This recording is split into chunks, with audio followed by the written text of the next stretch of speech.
So then, when it comes to the existing investor network that your client may have, you're saying that those investors, as an example, may be invested in other companies. Correct. And then that has a snowball effect because then you are connected with them also personally and professionally. Right. And because of their personal networks, you become connected with their investors organically. And you've had maybe investor relationships over 2 decades. Right. Investing in, you see that you're seeing already, that's your investor base. And Right. you see them, these investors is a small world, I presume. Correct.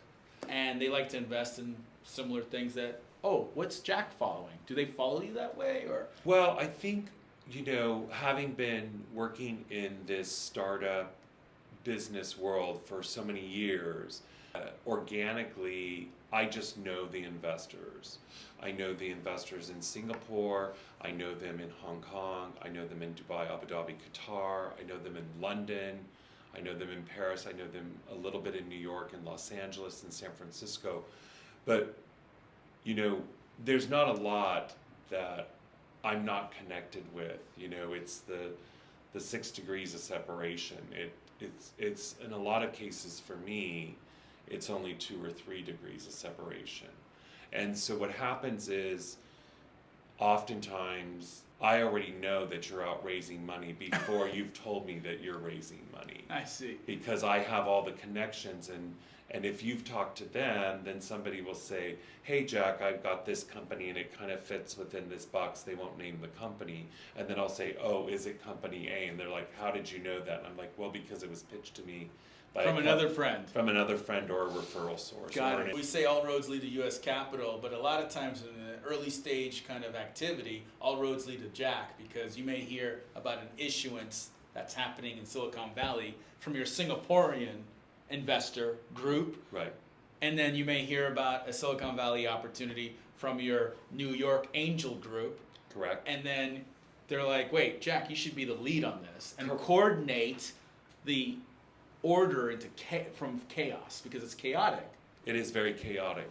And so because I came up in a very traditional banking system, at Bank of America, 35 years ago is where I got my training.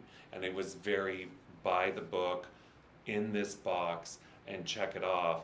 I don't allow the chaos to happen. I make sure that I have all my agreements in place. I make sure I'm very systematic about the way we do things. So agents and investors, everybody's protected. Everybody's protected. I want 100% of everybody to get paid on the deal. I believe that 10% of something is better than 100% of nothing. And I've always ran my business that way. So I like referral agreements. I like referral partners. And when it comes to the investor, I want to make sure that they're as protected as possible by making sure that I cross all my T's and dot all my I's. So making sure the KYC is done correctly, the anti-money laundering is done correctly, all of the subscription and investment documents are submitted properly. So I'm following all of those systems. So you bring institutional Wall Street in a friendly way to the startup and growth equity world. Exactly.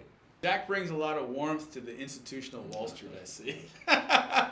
That's why his clients and investors love him. Well, thanks, Jack.